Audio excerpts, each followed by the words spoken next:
بسم الله الرحمن الرحيم.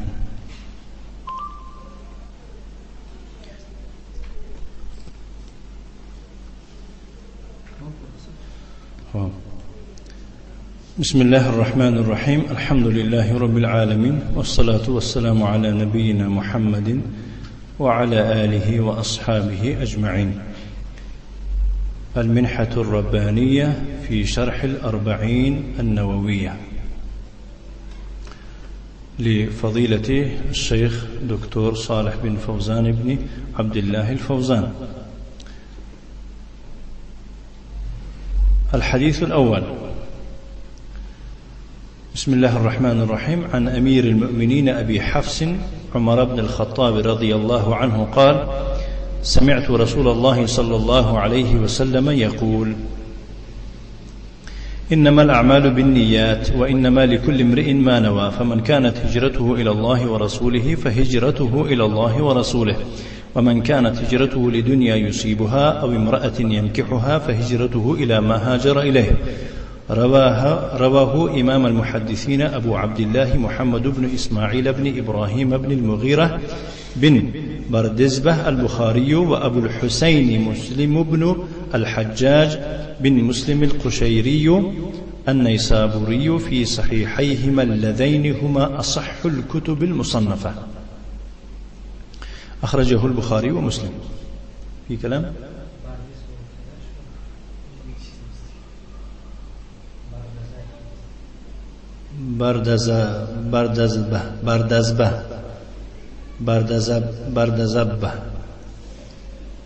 بردزبه نوشتگی؟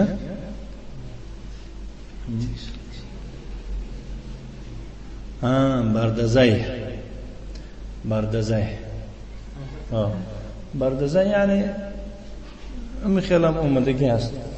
بردزه اومدگی در بازی ببینیم چی گفته. بردزبه گفته که در حدیث 40 متن ده بردزبه اومدگی، ما هم خیلی گفتیم میشن بردزبه میشه اصلا. قال الشيخ شارح حفظه الله تعالى: بدأ المؤلف رحمه الله تعالى هذه الأحاديث بحديث عمر بن الخطاب رضي الله عنه، وهو متفق على صحته. مؤلف الله رحمتش کند این حدیث ها را با حدیث عمر بن خطاب رضی الله عنه آغاز کرد. این حدیث است که به صحت آن متفق شده اند.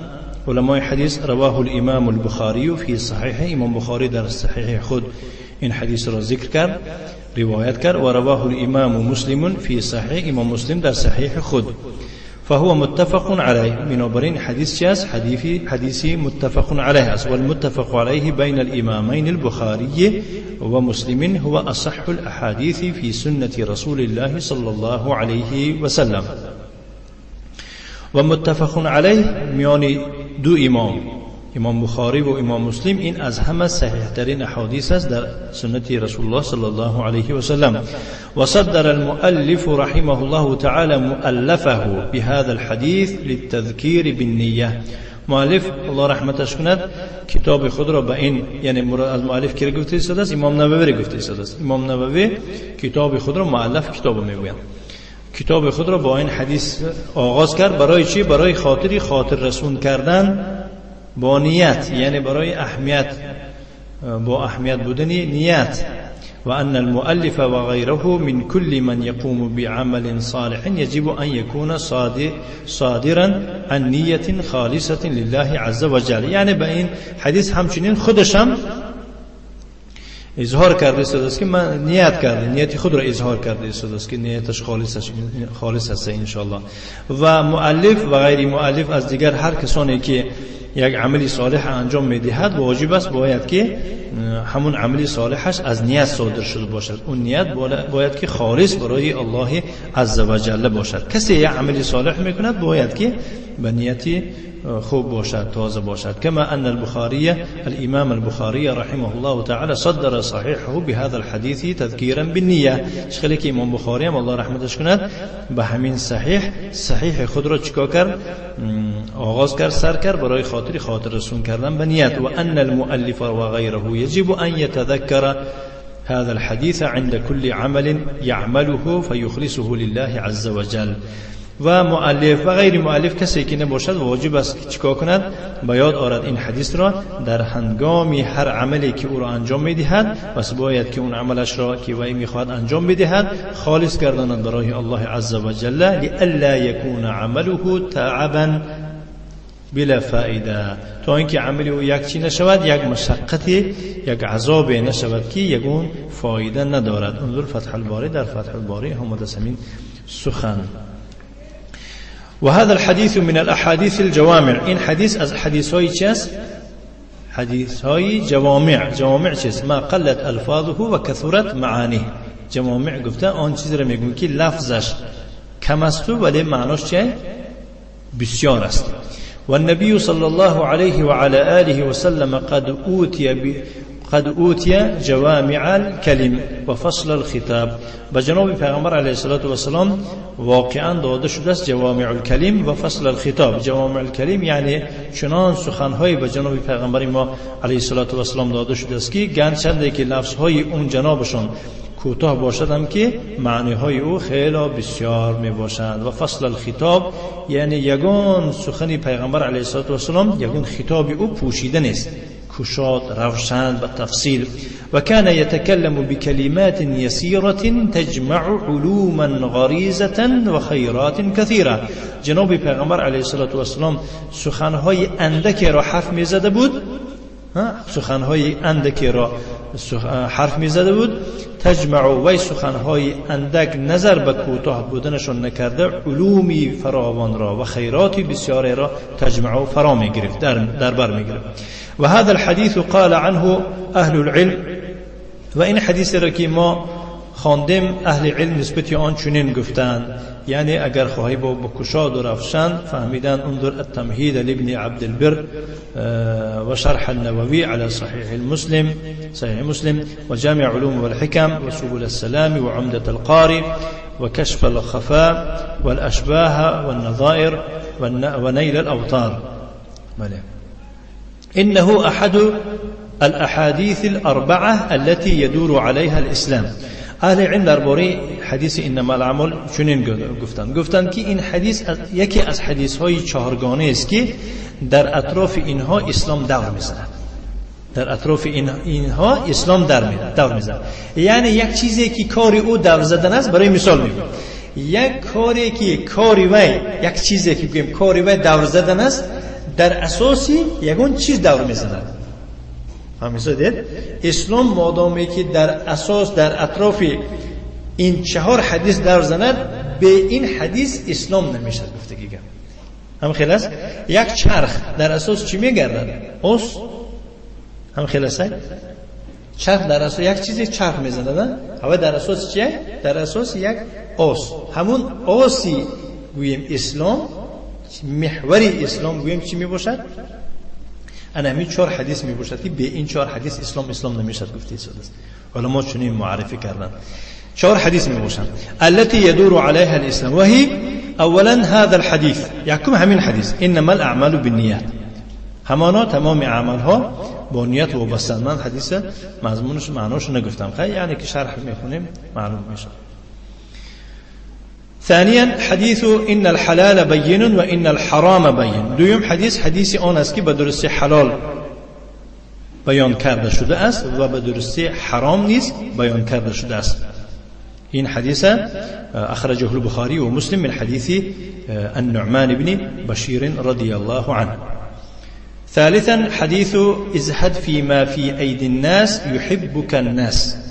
حدیث آن که تو پرهیز بکن در آن چی که همان چی در دست مردم است، یعنی قدر چشمت نکشو به طرف چیزایی که مردم دارن، فلانی دارن ما نداریم، محمودون گرفته چیکار میکنیم، چطور کنیم وی دریافت کنیم. پرهیز بکن، آدم‌ها تو را نقض میبینن. اما اگر تو دائم یعنی حسد بری در دست آدم‌ها به دیگه چیزا، مردم بر تو اساسا تو پیش میکنند، ضعف میکنند. این حدیثی که اخرجه ابن ماجه فی سننه و الطبرانی فی الكبیر والحاکم فی المستدرک والبیهقی فی شعب الایمان من حدیث سهل بن سعد رضی الله عنه. رابعا حديث من حسن الاسلام المرء تركه ما لا يعنيه. چهارم حدیث از 4 حدیثی که اسلام در اطراف این 4 تا دور میزند. اسلامی زیبای انسان آن است که همون انسان ترک میکند چیزایی که به او دخالت ندارد. یعنی در درون مسلمان ها مسلمانی آن کس زیبا هست که همون کس پروا ندارد، اهمیت نمیدهد به چیزایی که به او تعلق ندارد. یعنی هر جا یعنی که سرش زده داخل نمیگردن. فهمیدید؟ این حدیث اخرجه الترمذي وابن ماجه في سننه وابن حبان في صحيحه والطبراني في الاوسط من حديث ابي هريره رضي الله عنه وارضاه.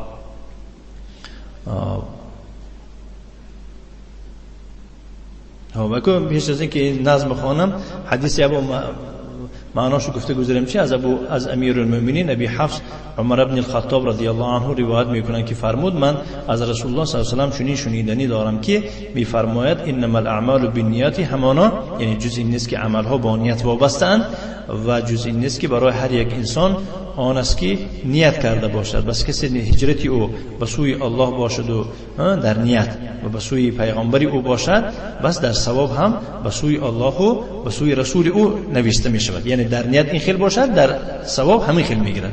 و کسی که هجرتی او به خاطر دنیا را به دست آوردن باشد یا زنی را در ازدواج کردن باشد، بس هجرتی او به همان است که به همان یعنی نیتی او به همان است که اجر ثوابی او به همون چیزی که هجرت کرده است. یعنی ثوابی زنگیری و ثوابی هم میگیره. یعنی هجرت حساب نمی‌یابد. این حدیث روایت کردن دو امام بزرگ، امام محدث ابو عبدالله محمد بن اسماعیل بن ابراهیم بن المغیرة ابن بردزبه بخاری و ابو الحسین مسلم بن حجاج بن مسلم قشیری نیسابوری در صحیحشون که این دو کتاب هر دوشون از همه صحیح ترین کتابی هستند که نوشته شده بعد از کتاب الله سبحانه و تعالی. اکنون ولی هذا یقول الناظم، به خاطر همین است که ناظم یک کسی که نظم گفته است چنین فرمود، گفته است که عمدة الدین عندنا کلمات اربع من کلام خیر البریه اتق الشبهات وازهد ودع ما ليس يعنيك وعملا بنية. إنه كي قفتاس من شعر حافظ أبي الحسن طاهر بن مفوز المعافري الأندلسي. انظر جامع العلوم والحكم مجرم مدسمي وفتح الباري وعمدة القاري وشرح السيوطي للسنن النسائي. خلاص يعني عمدة الدين يعني أصل دين، استون دین در نزد ما یک چند کلمه هستند که اونها عبارت از 4 چیز می باشند. این کلمات، این سخنها از کلام بهترین خلقها جناب پیغمبر محمد صلی الله علیه و سلم. یکی از همون 4 چیز چی است؟ اتق الشبهات، از شبهه ها پرهیز بکن. یعنی درباره ان الحلال بین و ان الحرام بین حدیث گفته است. یعنی وفق به نظم از درون این حدیث ها جایی در نظم در قافیه طور آمدگیش آورده است. وازهد ودع ما لیس یعنیک. وازهد یعنی اون حدیث گفته است ازهد فیما ایدی الناس یحبک الناس، پرهیز بکن. ودع ما لیس یعنیک، چیزی که به تو دخلدار نیست. دع یعنی اترک من حسن اسلام المرء ترکه ما لا یعنیه و عملا بنیه، البته به نیت عمل کن. یعنی خواهی که اجر ثواب میگیری نیت بکن. این تعلق به کدوم حدیث دارد؟ به حدیث انما الاعمال بالنیات. فهمیده نه ان شاء الله؟ هذه 4 احاديث، این 4 حدیث. قوله اتق الشبهات، از شبهه ها پرهیز بکن. هذا آخر حدیث، این آخری حدیث است که ان الحلال بین و ان الحرام بین، به درستی حلال ان قصد و حرام هم ان قصد. وازهد هذا من حدیث ازهد فيما ایدی الناس. وازهد گفتنش این از حدیث گرفته شده است که پرهیز بکن چیزی که در دست مردم است، مردم تو را دوست می‌دارد. خلاص. ودع ما ليس يعنيك، یعنی ترک بکن اون چیزی که به تو دخلدار نیست. از حدیث من حسن اسلام المرء ترکه ما لا یعنی، یعنی از حسن اسلام انسان است وقتی که وی چیکار میکند؟ ترک میکند چیزی را که به او دخل نیست. و عملا بنیه، بنیت عمل بکن. اخذا من هذا الحديث، از همین حدیثی درس ما گرفته شده است که انما الاعمال بالنیات، تمام اعمال ها وابسته به نیت میباشند.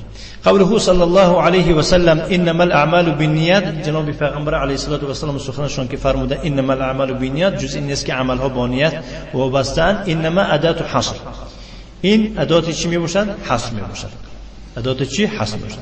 معنای این چی میشده است؟ تثبت الحكم لما بعده و تنفیه اما قبله. یعنی قاعده حصر آن است که حکم را برای ما بعدش ثابت گردانیده، همون حکم را از ما قبلش چیکار میکنند؟ انکار میکنند. اکنون نگاه کنید، انما الاعمال بالنیات، عملها وابسته به نیت هستند. اکنون حاضر اینه همون اثبات حکمی میکنیم برای ما بعدشو و رد آن حکم برای ما قبلش چی میشه؟ لا اعمال الا بالنیه، لا اعمال بالنیه، عملها به نیت نمیشه. نعم، كما في قوله تعالى، چنانه که الله سبحانه و تعالی فرمود انما الصدقات للفقراء والمساكين، جز این نیست که جز این نیست معناش میدیدم در تاجیکم حصر هست. جز این نیست که صدقه ها خاص برای فقیرها و برای مسکین ها میشه، برای غیر اینا نمیشه، باید دادن نمیشه، غیر مسکین دادن نمیشه. گفته صدقه اینا را افاده حصر است. فهي من ادوات الحصر، این ادواتی از ادوات حصر میباشد. والحصر معناه اثبات الحكم لما بعدها و نفيه عن ما قبلها. حصر معناش چی بوده است؟ اثبات کردن حکم است برای ما بعدشو و انکار کردن همان حکم است از چی؟ از ما قبلش.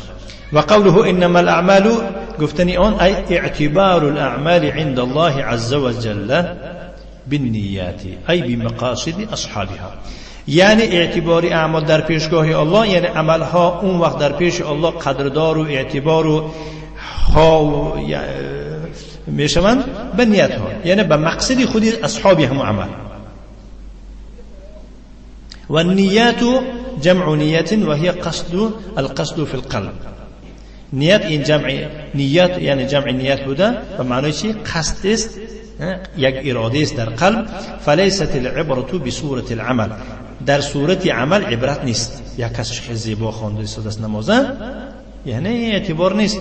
و انما العبرة بنیت العامل، عبرت به نیت خودی همون کارگر است، یعنی همون عمل کننده است. فان كان قصده وجه الله صار عمله لله و ان كان قصده لغير الله صار عمله لغیر الله. اگر مقصد او روی الله باشد، خاطری الله باشد، عمل او چی می شود؟ به خاطری الله می شود. اگر مقصد او برای غیر الله باشد، عمل او برای غیر الله می شود. نعوذ بالله. هذا ما يدل عليه الحديث، حدیث به همین دلالت می کند. و هو من جوامع الكلم، این حدیث گرچند که لفظش کوتاه باشد یعنی معنای او چی بسیار می باشد. فقوله صلی الله علیه و سلم انما الاعمال بالنیات، گفتنی جناب پیغمبر ای بحسب مقاصد اصحابها و توجهاتهم، یعنی عمل به نیت است موافق به قصد اصحاب اون عمل و اتجاه همون اصحاب، یعنی همون ها. فينبغي للمسلم أن يخلص نيته لله في كل عمل يعمله من الأعمال الصالحة. بس لایق است برای مسلمان چیکار کردن؟ خالص نیت کند برای الله در تمام عملی که او را انجام میدهد از جمله اعمال صالحه. فالمراد بالاعمال هنا العبادت، مراد از اعمال در اینجا چی را در نظر دارد؟ عبادت ها را در نظر دارد. اما الاعمال الدنیویه فهذه لا تحتاج الى نیه، اما کارهایی که دنیوی را میکند اینا احتیاجی به نیت نمیباشد. یک دهقانی کرده شرط نیست نیت کند، یعنی واجب نیست، شرط نیست.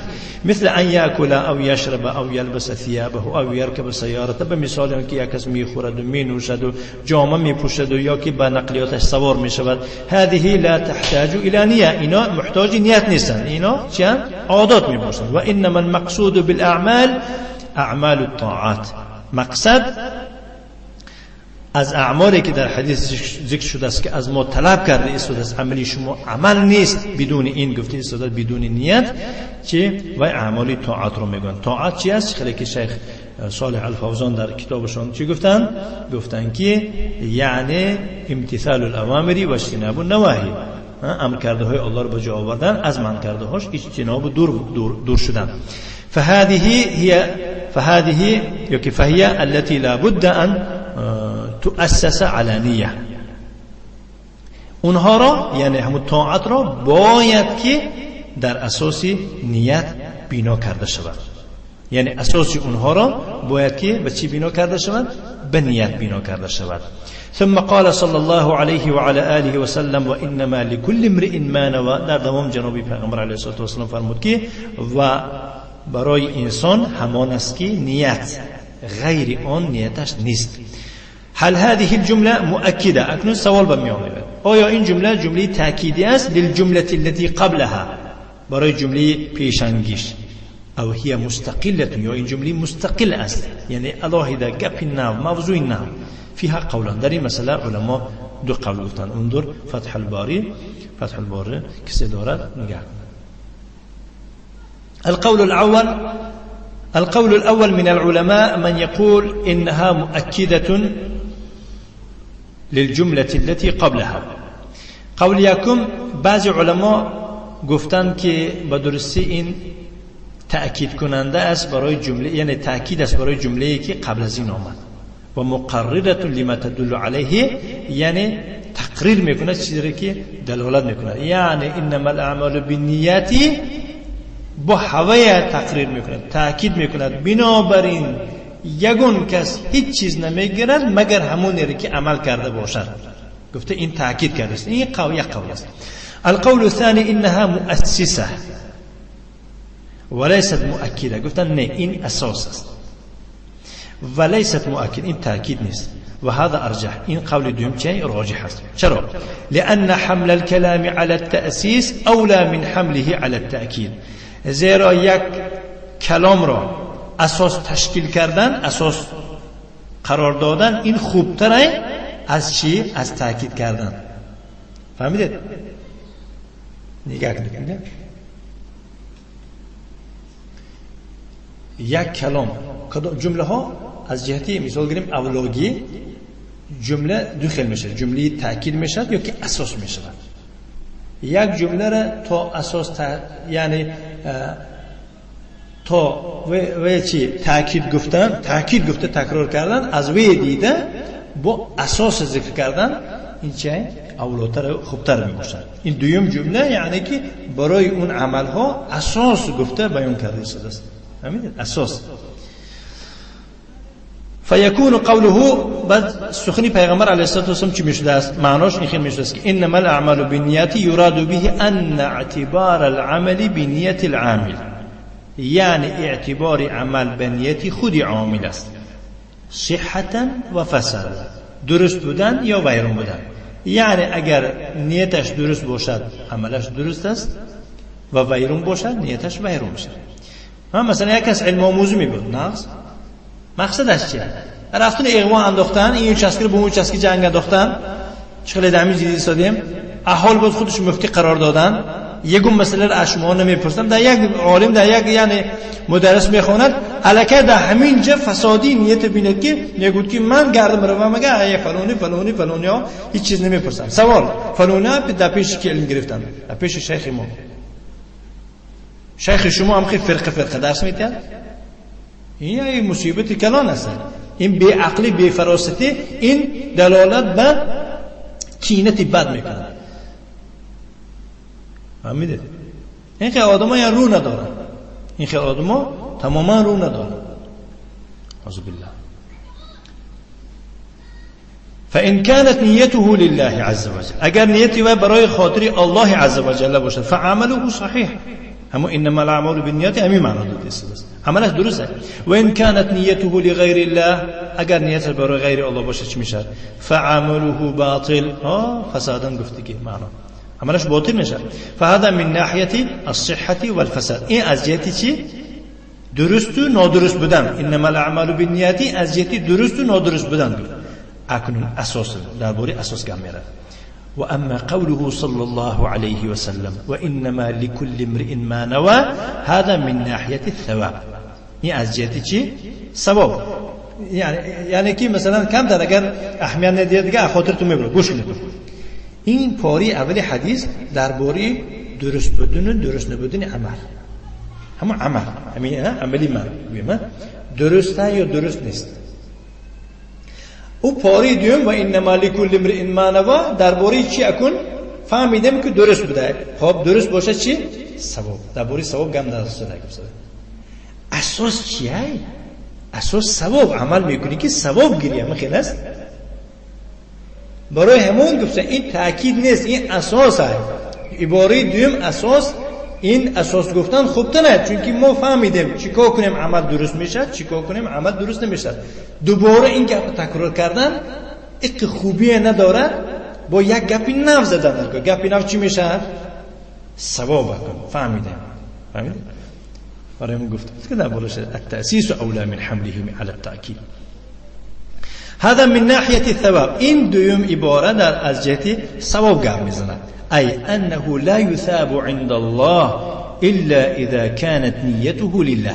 انا همون انسان عامل را ثواب داده نمیشه و در پیشگاه الله مگر وقتی که نیتش برای الله باشه. فان كانت نیته لغیر الله، اگر نیتش برای غیر الله باشه در عباره یکم فهمیدیم که فساده ویرون شد. اما چی میگیرد اگر خودی عامل میپرتیم نه عمل قبول نه خدا بیراش ان عمل کن. نه اینو فهمیدن نکرد و کار کرد الکه هم خیلی. فانه ليس له ثواب عند الله جل وعلا. این که در پیش الله عز و جل هیچی نداره، ثواب نداره. كما قال تعالى خیلی الله سبحانه و تعالی فرمود من كان يريد الحياة الدنيا وزينتها نوفي إليهم أعمالهم فيها وهم فيها لا يبخسون أولئك الذين ليس لهم في الآخرة إلا النار وحبط ما صنعوا فيها وباطل ما كانوا يعملون. سبحان الله. باور کنید همین آیات رو میخونی میگذری با الهیده در درس اینا رو گذاشتن خیال میکنی یک معنای نو است برای شما. هم خیلی است. الله سبحانه و تعالی میفرماید برای اون کسانی که نیتشون خبیث و نیتی خوب ندارن من کان یرید الحیات الدنیا، کسی زندگانی دنیا را خواهد و زینتها، زینتی دنیا را خواهد، بهجتها بحرجتها و جمالها و حسنها نوفی الیهم، به این کسان به این دنیا خواهان نوصل الیهم جزاء اعمالهم، در همین جماعاشون میتیم. نماز میخونی میخواهی که حاضر گیری حاضر میتیم. شهرت میخواهی مفتی شدن میخواهی در مچا حاضر میتیم، مفتی میشی حاضر. در همین نامرده جور نارسیده میتیم. اعمالهم فیها، در زندگانی دنیا. ای نوصل الیهم جزاء اعمالهم، تفسیرش الصالحه فی الدنیا، عملی صالح کردی صحتا و رزقا، تنی صحت میدیم سرت یگون درد میکنه، رزق روزت پر میدیم. و هم فیها لا یبخسون، چنین اشخاص را در دنیا لا یبخسون لا ینقصون شیئا، هیچ چیز کم بوده نمیبینن. لا یبخسون، از هیچ چیز کاسته نخواهند شد. اولئک الذین لیس لهم فی الاخره الا النار، نعوذ بالله. چنین اشخاص را برایشان در آخرت هیچ نیست بجز آتش. و حبط ما صنعوا، اون کارای کردگیشون چی شد؟ حبط ای باطل، باطل شد. و باطل ما كانوا يعملون، و آینده اگر به همین اسلوب میرفتنی باشند اگر ویم باطل است ما كانوا يعملون، عملی میکردگیشون. میدونید سبحان الله، الله نگه دارد نیت بده. وقد جاء في الحديث أن النبي صلى الله عليه وعلى آله وسلم قال إن أول الناس يقضى فيه يوم القيامة ثلاثة. جناب پیغمبر علیه الصلاة والسلام امروز مردم یک اندک کار کرده، حالی یک کتاب حلال نشده، 5 سال 6 سال میباید که اون کتاب بعد تمام کنه. یا اصول ثلاثه را یک یعنی که مثلا عقیده واسطه را حاضر لغتش نمیداند آدم. اینقدر میبینه فخر و اینقدر روتابی و اینقدر که انهم حمر مستنفره، خودی خرانی وحشی که میگریزن تو این خیلی خصلتا به این کوچک عملا این خیلی کند. انا حدیث بین جهاد کرده الله در دوزخش پرتافته، مال دنیا داده الله تعالی در دوزخش پرتافته، علم گرفته، علم داده، حافظ ها طلبه های مشهور برآورده است، در دوزخش پرتاب. اپشت چی؟ اپشت یعنی ما نویدی گنده. یعنی ما برای چی گفتیم؟ ما در صدد علم آموزی هستیم. ما باید که از حال به درجه مجاهدان نرسیدیم، حال به درجه عالم و علامه ها نرسیدیم، حال گفت شیخ ما حال طالب علم واقعی نیستیم. قرآن از یاد نمیدونیم. از حال باید که چیکار کنیم؟ استعداد پیدا کنیم، تیار کنیم. حاضر وقت هست. حاضر یعنی وقتی هستیم ما ان شاء الله میتوانیم که نیت ما رو چیکار کنیم؟ درست کنیم. حاضر میتونیم که نیت بدام رو بیرا کنیم. خب پگه وقتی که اون چی اون مصطفی عدوی با دیگه چه امر خالد و بعد دیگه را که محدث نومو به محدثی و نومو به این چیزا برا دیگر بعد دیگه پیش ما گرد ما یک 100-200 طالب علم از داخل و از خارج که جمع شود، بعد دیگه نصیحت عالما رو قبول کردن و کبر ادرون گرفتن منهج تو درست کردن نمیتونی. بعد دیگه در میشه برای منهج دیگه کردن. شیطان میگه پیش تو به ارمش میگه که تو خیلی کم قصات تو محدث بودی، تعلیق کردی فلان کتاب نامی تو مشهور شد در تلویزیون و در جا برآمد کردی، کتابای تو ترجمه شدن، امروز تو میخواهی و گفتی شیخ محمد ابراهیم اکرم وای میکنی. انا همین به این سن سال رسیدم، به این درجه رسیدم، با مشکل میشه نیت خالص کردن برادران. هم خلاصه اگه برای شیخ صالح الفوزان الله نگهدارشون باشد شیخ حدیث ذکر میکنن، میگن که در حدیث آمده است که جناب پیغمبر علیه السلام فرمود با درستی اولین مردمی که در یقضا فیه و یا حکم کرده میشه در روز قیامت 3 کس هستند. اول 3 کس حکم میکنن. مثلا 3 طایفه آدم ها رو میبینه، یعنی 3 آدم نیست، 1 2 3، یعنی 3 نمود آدم ها. ممکن در این نمود مجاهدا 1000 میلیارد آدم باشد. مهم یعنی و یک صنف میشه. رجل استشهد، یک کسی است که شهید شده است، به شهادت رسیده است. فاوتی به غیر میارن فعرفه بنعمه، الله سبحانه و تعالی خاطر رسونش میکنن نعمتاش. من نعمت دادم، هوسمند بودی، من نعمت دادم که تو زن و فرزندت پرتافتی، شهادت این خیل بود است، گفته از خانت برآمدی خسته راکی شدی. فعرفها ها میگود میشناسم میدونم. فقال و ما عملت فيها، انا که در مقابل این نعمتها من بری مجاهدا اق درجه تیار کردم، گفته وعده کردم. چی عمل کردی؟ شهید شدی امروز، هم تو رو شهید گفتن، چی عمل کردی؟ قال قاتلت فيك، در راه تو جنگیدم، در راه تو کارزار کردم، جانبازی کردم، حتی قتلت تا مردنم. قال كذبت. سبحان الله، از همه کلمه بیزد در مردم عرب کذبته. فهمیده؟ یک از دروغ گفت، حتی عرب های عادی نمیتونن گفتن اگه اون با فراستش باشه. کذبت نمیگوین، اخطأت میگوین. باید داردن در یک مسئله کذبت گفتن، دروغ میگود گفتن، این یک کلمه بیزه بسه اخطأ. خلاص الله سبحانه و تعالی میگه که دروغ گفتی، ولکنک قاتلت لیقال هو جریء. تو جنگ کردی نه، جنگ نکردی نه، تو جنگ کردی، جهاد کردی. مقصد چی؟ لیقال هو جریء، وی با جرأت وی دلیر گویند، وی رو دلیر گویند گفتن. فقط قیل واقعا همین خیل گفتن، یعنی تو نیت داشتی که تو رو دلیر گویند، گروی گویند، قهرمان گویند تو را. فقط قیل بعدی مردنت گفتن، به نیتت رسیدی. ثم امر به، بعد از اون امر میکنن نسبتی او، فیسحب علی وجهه، او را برویش کشاله میکنن. او را برویش چیکار؟ یسحب، کشاله میکنن، سحب کشیدن بردن. باید باشه یه لغت گذاشتیم از بانک پول گرفتنم سحب میگن.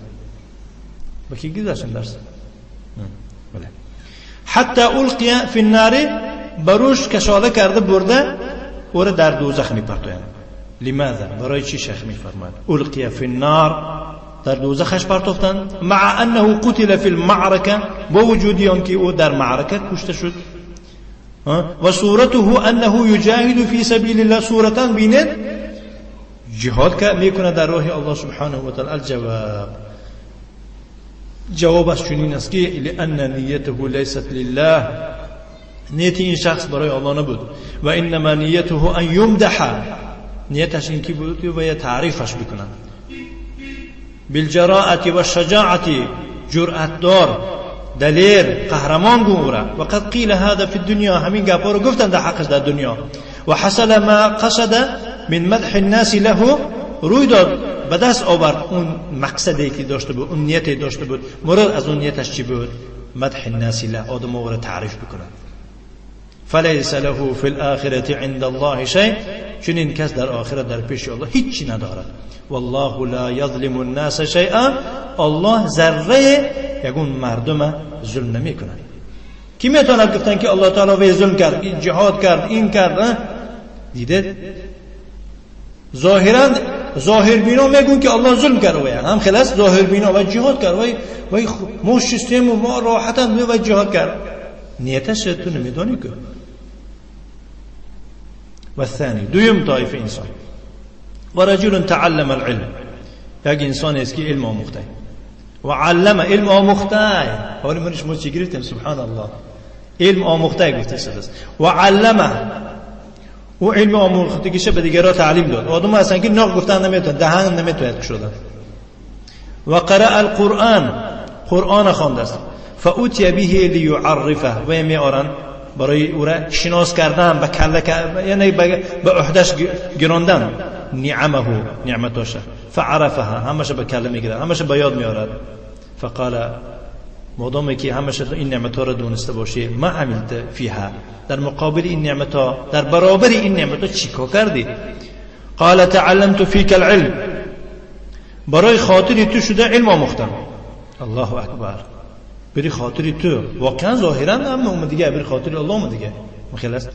و علمته، همو علمی که بری خاطری تو گرفتم، در راه تو گرفتم، تعلیمش دادم. و قرأت فیک القرآن، برای خاطری تو قرآن خواندم.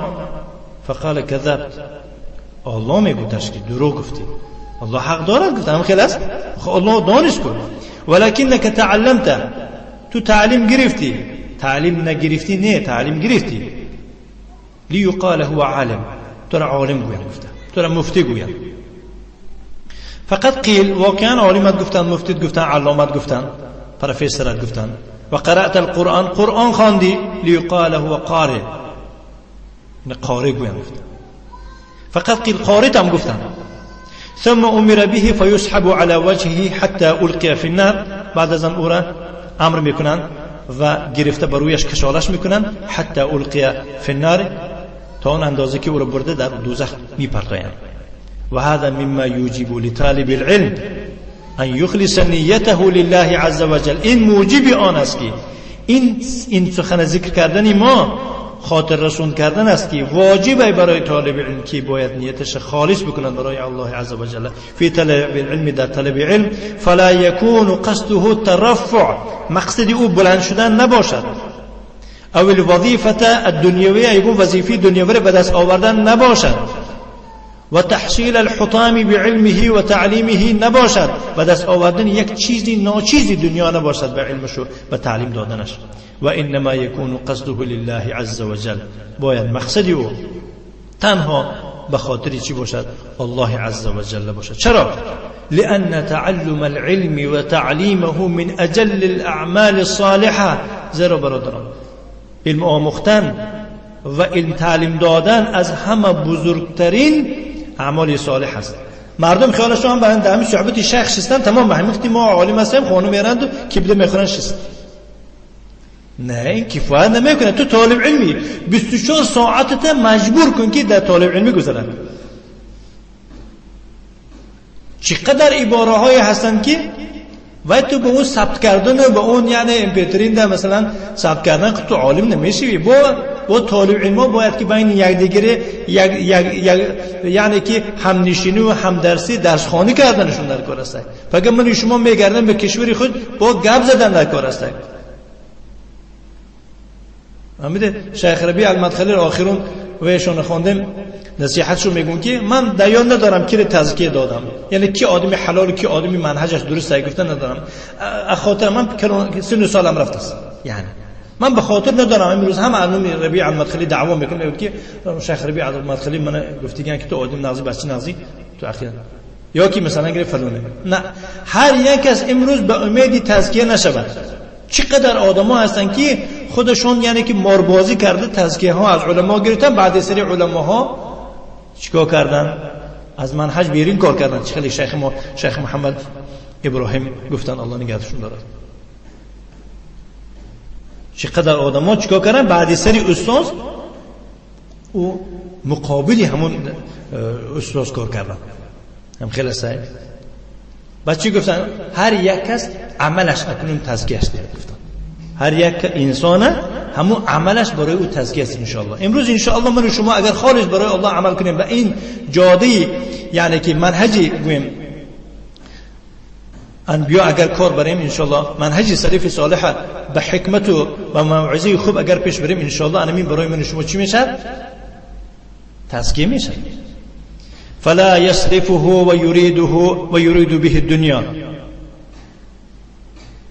بس فلا يصرفه، اون انسان نگرداند. یا معذرت، فلا يصرفه، این یعنی که این باید صرف نکند و اراده نکند به اون علم آموختگیش. چرا؟ دنیا را. و انما يريد به وجه الله، با اون علمی آموختگی، علمی درس میدادگیش باید روی الله را اراده بکنه. و ما یعطى له من مال، این اعطی اگر به او داده شود از یک مال، شما خالص برای الله سبحانه و تعالی عمل کردید، دعوت کردید، یکی از یک اونجا پول و پیسه برای شما اومده، این اعطی فهو تابع، این یک تابع می شود. وليس مقصوده، این مقصد نیست. یعنی کسی که مقصدش الله باشد و بعد از آن دنیا از پس اومده، یعنی که اندکی از مال فراوان به اون بنزد و پول و پیسه اومد، این باکی نداره. اینا چی هستن؟ اینا تابع هستن. اینا تابع هستن. و ثالث، سیوم شخصی که در اون حدیث آمده است از همه اعمال بزرگ را انجام دادگی ها با وجود چه به سبب عملی بدشون الله سبحانه و تعالی ایشان لایق دوزخ دید و در دوزخ پرتاب. و ثالث، سیوم کس رجل اتاه الله مالا، یک کسی است که الله سبحانه و تعالی به او مال دنیا عطا بخشید، سلطه علی حلکتی فی الخیر، به تصرف اون مال، به حلاکت اون مال چیکار کرد؟ الله تعالی یعنی امکانیتش داد که همون مال چی کار میکنه؟ صرف میکنه فی الخیر، در راههای خیر. حالا یعنی که وای کردن، صرف کردن، پول مال صرف کردن. فصار ينفقه، میبینه که اون انسان نفقه میدهد او را فی الخیر، الله برای او سلطه راهبرش تعیین کرده، الله امکانیتش داد علی حرکتی علی صرف المال فی الخیر. فصار ينفقه فی الخیر، میبینه که هیچ خیری نیست که در همون چیکار کرده شده است، حس گذاری کرده است. فهو فی الظاهر کثیر الانفاق، در ظاهر میبینه این کس بسیار خیر و سخاوت میکردگی آدمه. و الانفاق فی سبیل الله، در راه الله یعنی که پول و پیسه صرف میکنه. لا شک انه من افضل الاعمال، شک نیست که این از همه بزرگترین اعمال را انجام داده است و بزرگترین اعمال است کاری. قال صلی الله علیه و آله و سلم و رجل وسع الله علیه، الله سبحانه و تعالی یک انسان را چیکار کرده است؟ وسع، در دنیا وسع داده است، این دنیای بسیار است. و عطاه من اصناف المال کل، از هر نمودی مال دنیا به او داده. مال میبینی، گوسفند و اشتر و فاوتی به و میارن، برادر او را میارن در بین خلق میارن، همونایی که صدقه گرفتن که و یارن میارن در بین خلایق او را میارن. فعرفه او را معرفیش میکنن، به یادش میارن نعمتهای دادگیش. فعرفها، در نتیجه یارا میداند و خاطر میارد، میشناسد. فقال ما عملت فيها، در مقابل این نعمتها چیکار کردی؟ قال ما تركت من سبيل تحب ان ينفق فيها الا انفقت فيها لك، یعنی یگون راهی که تو دوست می داشته باشی که در اونجا باید صدقه داده شود، خیر و سخاوت کرده شود، همون راه هم من ترک نکرده، در اون راه به خاطر تو نفقه دادگیم.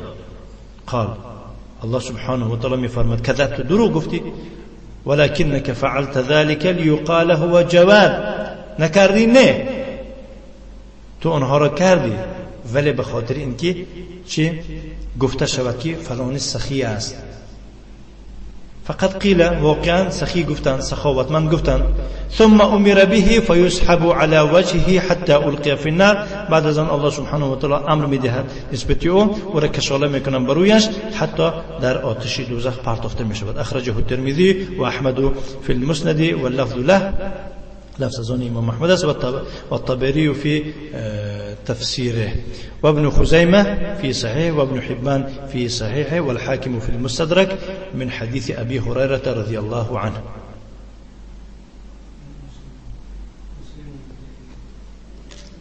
من شو قلتم؟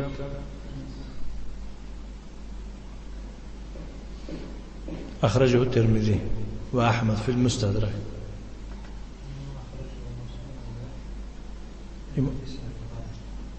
بعد امام احمد نیستن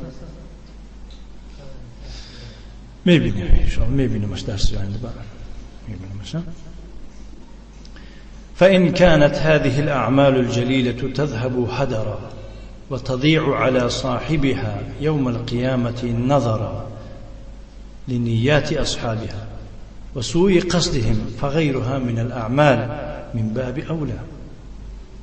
وقتی که این اعمال بزرگ که هدر روند، هدر مردم آذربایجان هم هدر یعنی که بیهوده میروند و نیست میشوند به صاحب خود نمییابد و یارم و گردش پرسته که من جهاد دارم، قرآن خوانی دارم، این دارم، وای دارم، در روز قیامت نمیبیند. نظر به نیتی اصحابش کرده و نیتی بدشان کرده. پس غیر این بزرگ ها که نیست و نابود شوند دیگه اعمال ها از باب اولا بود است که یعنی بیچون و چرا بگفتگو باید که نیست شوند. فهذا مما يؤكد على المسلم ان يخلص نیته لله عز وجل. این از زمره چیزهایی است که به مسلمان تاکید میگرداند. این حدیث خواندیم درباره سه طایفه انسان ها تاکید میگرداند به مسلمان باید که نیتش برای الله عز و جل اخلاص بکند، خالص گرداند، تازه کند. عندما يقوم بعمل من الاعمال الصالحه، وقتی که یگون عمل از اعمال صالح را انجام میدهد، من صلات و صیام، خوان نماز باشد و خواه روزه، و حج و عمره، خواه حج باشد و خواه عمره، و صدقه و طلب للعلم و تعلیم، خواه صدقه باشد و خواه طالب علمی باشد، خواه تعلیم دادن باشد، و امر بالمعروف و نهی عن المنکر، خواه امر به کارهای پسندیده و از کارهای ناپسندیده بازداشتن باشد، و دعوت الی الله عز و جل، خواه به سوی الله سبحانه و تعالی دعوت میکند و غیر ذلك و دیگر. فينبغي أن يراقب نيته ويتذكر نيته في كل عمل يعمله بأن يخلصه لله. لازم است، لازم است باید که نظارت کند نیتش و نیتش بیند و يتذكر نیتش بیاد آورد در تمام عملی که او را انجام میدهد. یعنی باید نیتش تازه باشد برای الله عز و جل. و یطرد عن نفسه الریا، از خودش دفع کند، پیش کند ریا اگر حاصل شود. لأن الإنسان بشر يعرض له الرياء. انسان این بشر است، هم خلاص روی میدهد به او، یعنی عرضه میشود، پیدا میشود، ریا نکرده یکی ریا پیدا شد. و حب المدح، انسان یعنی که بشر است، یعنی در وجود او یکی چی پیدا میشد، محبتی تعریف پیدا میشد. و حب الثناء، او را ستایش کنند میگوید. فعليه ان يطرد هذا القصد میشد. واجب است به او چیکار کند؟ این مقصد، این نیت ترک بکند، سر بکند. اذا ترعل، اگر مبادا به او روی دهد. و یخلص نیته لله عز و جل، نیتش برای الله عز و جل خالص بکند. وقد قال الشاعر في حب الثناء،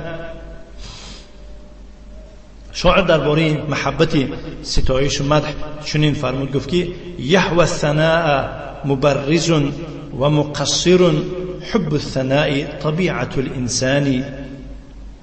انظر يتيمة الدهر قفتك. يهوى بمعنى يحب. مبرز هو الذي من فاق أصحابه، از اصحاب اشد دیگرو بالا می آید. یعنی ثنا را دوست می دارد، مدح ستایش دوست می دارد. کی؟ مبرز آدمی که از دیگران قدرش و قیمتش و منزلتش بلنده، او هم دوست می دارد. و مقصر دیگران کم و کمبودی دارد. حب الثناء طبیعت الانسان، یعنی تعریف یعنی دوست داشتن این طبیعتی هر یک انسانه. مثلا در پیش شیخ یک انسان حرکت میکند که چی همین شیخ تعریفش نه نازش کنه، این در طبیعتی انسان هست. لیکن انسان باید که چیکار نیتش و مقصدش این نباشه، نیتش الله سبحانه و تعالی باشه. فالانسان بشر، انسان بشر است. یعرض له هذا القصد، این مقصد این نیت به او پیدا شدنش ممکن، من حب المدح و حب الثناء، محبت مدح و محبت ستایش، فعليه ان يطرد، واجب است او چیکار کنه، او را سر بکند و تخلص من، از او خلاص شود، خودش تازه کند، گریزد، و یخلص نیته لله عز وجل، و چیکار کند نیتش برای الله عز وجل تازه بکند.